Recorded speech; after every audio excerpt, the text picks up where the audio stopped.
বন্ধুরা, তোমরা সবাই কেমন আছো? আজকে আমি রান্নাঘরে চলে এসেছি। আজকে শনিবার, ওই জন্যে আজকে আমার রান্না হবে আলু পোস্ত। তো কড়াইয়ের মধ্যে আমি তেল দিয়ে কালো জিরে লঙ্কা ফোড়ন দিয়েছি, দিয়ে আলুটা ভেজে নিচ্ছি। প্রথমে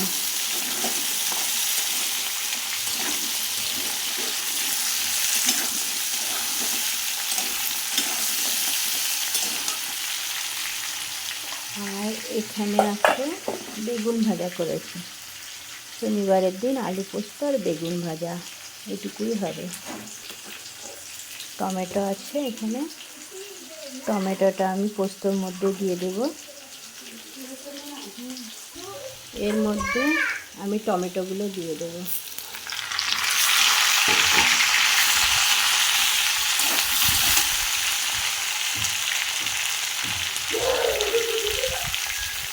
লবণ দিয়ে দিলাম। লবণটা আপনারা দেখে দেবেন, যে যেমন লবণ খান। হলুদ দিয়ে দিলাম, অল্প একটু হলুদ দিলাম। পোস্ততে বেশি হলুদ দেয় না, টেস্টি লাগবে না পোস্ত হলে। একটু লঙ্কা গুঁড়ো দিয়ে দিলাম।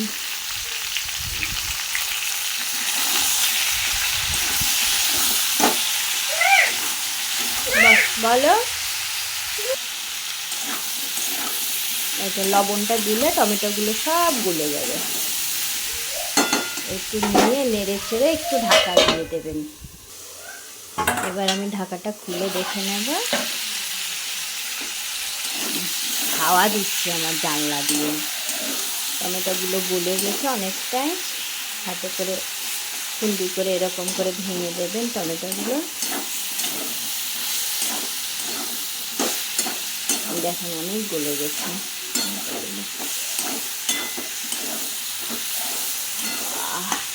এবার পরিমাণ মতো জল দিয়ে দেবেন।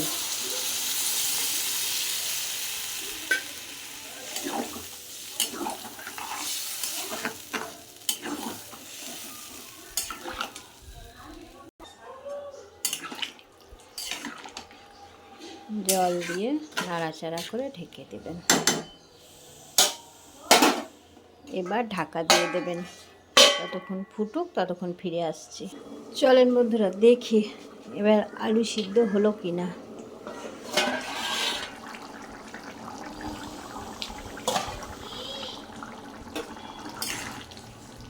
ওয়াও,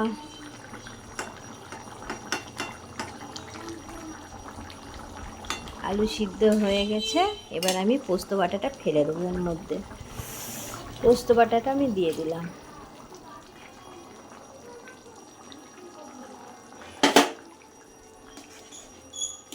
পোস্ত বাটাটা দিয়ে এরকম করে ঘুলিয়ে নেব।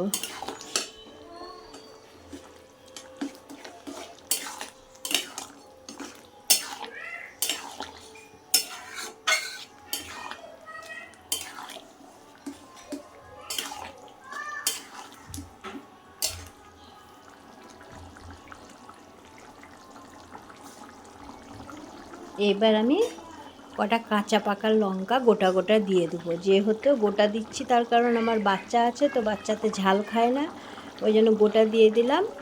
আমরা বড়রা লঙ্কা নিয়ে মেখে ভাতের সাথে খেয়ে নেব। কাঁচা পাকা লঙ্কা আমি দিয়ে দিলাম। আর আমার পোস্তটা একটু ঝোলঝোল থাকবে, যেহেতু শুধু আলু পোস্ত আর বেগুন ভাজা আর আচার আছে, এর মধ্যে নিয়ে নেব। তাহলে দেখুন বন্ধুরা, এই যে আমার আলু পোস্ত রেডি। গরম গরম ভাত দিয়ে শনিবার আজকে।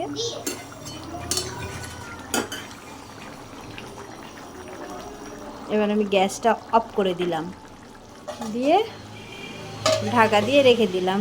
যে যখন খাবে তাকে দিয়ে দেবো। টাটা বন্ধুরা, আজ এই পর্যন্তই।